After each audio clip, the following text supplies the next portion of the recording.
This Week in the Boardroom, brought to you by corporate board member and host NYSE Euronext, along with governance knowledge partner Paul Weiss and contributing partners National Investor Relations Institute and the Society of Corporate Secretaries and Governance Professionals.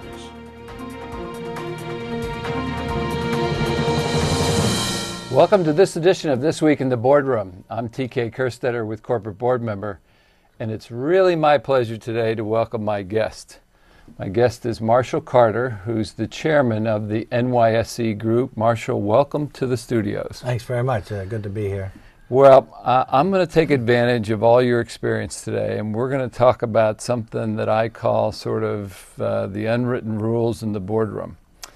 And the first thing that I want to talk about is the general unwritten rules that go with the CEO and maybe with the board. For example, you sat on the CEO side where you had to deal with the board, and then you sat on the board side where you had to deal with the CEO.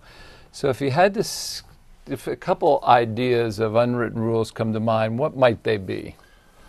Well, on the CEO side, I always felt like I should do a lot of homework before the board meeting so that I was never in a position where I would have to say to the board, I don't know the answer to that question.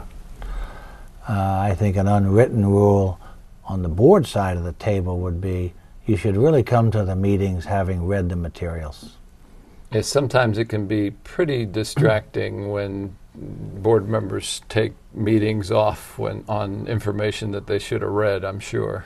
I think that's true, and it's very difficult on the CEO when board members treat the board meetings as a separate, discrete event on their calendar without some continuum meeting to meeting on a knowledge base.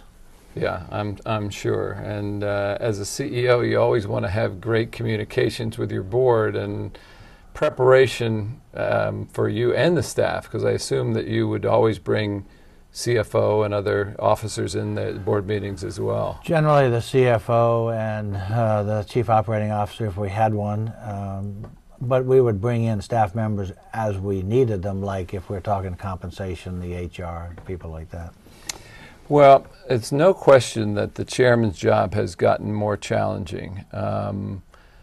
Here you have a room full of people that are all used to sort of plowing their way and making decisions, and all of a sudden you're in the position of having to provide leadership to this impressive group of people. What, in your mind, is the most challenging part about serving as a chairman of the board these days? I think today it's to be supportive of the CEO, but to keep your objectivity. A lot of that depends upon where the company is. If you're on the so-called British model of a CEO separate from the company or even a lead director, it's a little easier. But if the company is transitioning to a new CEO and you're the outgoing chairman and you may have worked with this person for any number of years, it perhaps is more difficult to keep your objectivity and your distance. But I think the other thing that was very helpful to me was I never had any friends on my board. That is, I didn't have anybody on my board that I had recommended to come to the board who I knew previously that was a so-called friend of mine. Yeah. I didn't think that was good policy because they might have to be very, very objective if you had difficulties with the company. Well, that's the old criticism, quote, the good old boy network, where a CEO in the old days would load their board up with people that they felt wouldn't question them, on a lot of issues. But I agree with you that arm's length is probably a good, philosophy to have. And certainly that's what the, quote, governance gurus push for these days. Well, I had an interesting event happen to me the day I was nominated and voted by the board to be the CEO of State Street Bank and Trust Company in Boston. Immediately after the meeting, the head of the nominating committee, who also had been or was then the chairman and CEO of a Fortune 500 company, came up to me and said in a very friendly way, not a pejorative way, Marsh, I want you to understand you do not have any authority to put anyone on this board. You may give names to the nominating committee, but you have no authority to put a person on this board. And I was very happy with that. I didn't want friends on the board who might have our friendship influence how they acted if the company was in trouble. You know, that is an example, though, of pretty good board leadership, so that there was no question about that. Somebody was dealing with that right up front. So somebody, I would think somebody was doing a pretty good job there on that side. Either that or they thought I had a lot of friends. Yeah, could be that as well. But whatever. I had moved to Boston from New York, so I didn't know anybody in Boston. Well, either way, somebody was taking the bull by the horns, and that probably was a good thing. I think that's right. Yeah. Well, let me ask you about something else and see if you've ever been in this situation. We've seen in the media a lot in the last couple of years where there have been what I'll call leaks out of the boardroom. In other words, there will be information that's very confidential, and the next thing you know, you hear from the outside that somebody got that confidential information from one of the board members. You know, that's sort of a leadership issue. And how do you think that board leadership should respond when you have a challenge like that, that one of your own is not keeping things confidential? Yeah, I think the CEO or the chairman or the lead director, if you have some reasonable assurance as to who's doing that, has to immediately confront them with it and has to tell them that if it's true that they leaked, they need to resign from the board. I did have occasion when State Street was fighting a hostile takeover by the Bank of New York back in '97. I received information from New York that some Bank of New York directors were going to approach one of my perceived to be weaker directors. And at our next meeting, since I was both the chairman and the CEO, I made it very clear to the board that I was the only person that could have access to the outside audience while we were fighting this hostile takeover action, that no one could talk to the press or anybody else. And I think that helps. The toughest person I've ever seen on this was a big manufacturing CEO who had faced the problem of having several retired directors on his board, and he used to demand from each director an undated letter of resignation from the board, so that he could announce to Jim Smith, "Jim, I dated your letter today. You're off the board." I think you have to be very tough. I mean, we see the cases, the legal cases here in New York now of leaking on the board. Well, a lot of organizations actually, to reinforce that, make people sign annually a code of conduct, even the directors, that says, you know, if anything is leaked, you know, we will be asking you for your resignation, just so that every year somebody gets the reoccurring notice that, hey, this is the way it operates. Just so that everybody doesn't say, oh, I wasn't aware of that. So that's a practice that sometimes I think that's a very good practice because, you know, you can really get caught up in the media attention to you and maybe slip and say the wrong thing. Yeah.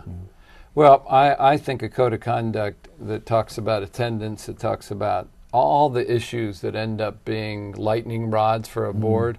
I think it's a great idea to have board members sign that every year, that we have received this, we've read it. Then if you're chairman, there's no question if the issue comes up that they just signed this less than a year ago, so it's not something that should be a mystery. Well, as we've seen, proxy statements have a very detailed explanation of the director's qualifications for the board. The last 2 years we've seen a big expansion of that. I would think that a company would actually put this document in the bylaws, in the proxy, and say, you know, we like all the skill sets of these directors, but we do have an obligation to protect the shareholders' interests, and we make them sign this document every year. I agree. Would fit right into the proxy. Yep, I agree, and it is a practice that we've always recommended, and that's something I'll have to find out. I'm not sure how many companies do that. Yeah. Well, let me ask you, I'm going to rely on your wisdom again, as you sort of look to the future and, you know, look at the sort of the current boardroom environment.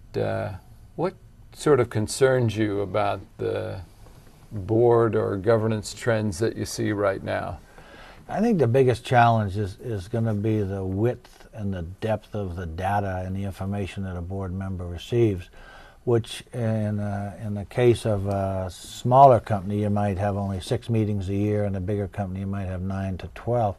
I believe the depth and the width of data, we're all dealing with data overload, but to understand the business model, to understand what is happening can be very difficult in the amount of time you have for a board meeting. We kind of shy away from 6-hour board meetings.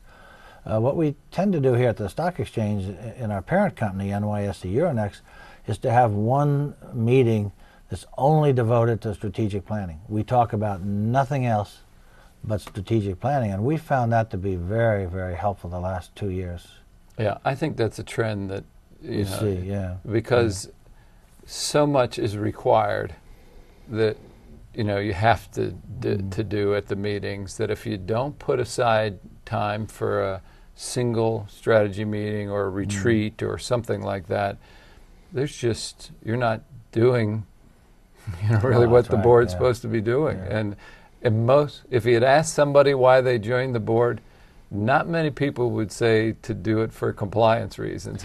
Well, that's true, and with all the regulations we have to follow, sometimes a board of directors can be a compliance board as opposed to a board that's looking out for the strategy of the company and the business model. Yeah. And we have to fight to find time to do the non-compliance things.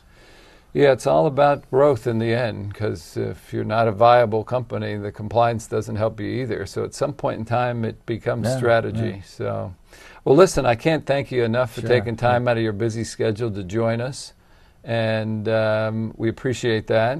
And that will conclude this week's edition of This Week in the Boardroom. I hope that you will join us next week when we'll take another look at a critical topic that'll help you be a better board member or committee member. And we'll see you then.